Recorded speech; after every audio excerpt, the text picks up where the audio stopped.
An gudanar da zaɓe a Amurka inda takara ta yi zafi tsakanin Donald Trump, tsohon shugaban ƙasa na jam'iyyar Republican, da kuma Kamala Harris ta jam'iyyar Democrat mai mulki.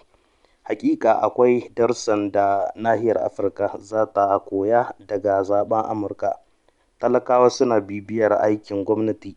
Idan akwai buƙatar sauyi, to a zaɓe na tafi za su zaɓi wata jam'iyya, kamar yadda kuka ga ta faru a Amurka a wannan zaben. Ga 'yan siyasa kuma ya kamata su san cewa manufofi masu kyau sun fi ba da ƙuri'a, sun fi jan hankalin masu zaɓe akan wani daɗin baki, daɗin kalami, kuɗi ko kuma yin wani ƙaryace-ƙaryace.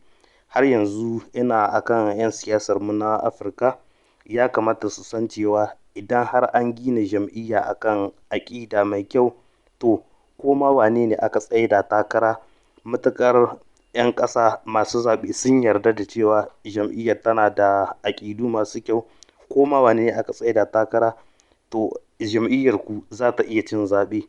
To waɗannan su ne darussan da ya kamata nahiyar Afirka ta koya daga yadda ake tsara zaɓe a Amurka.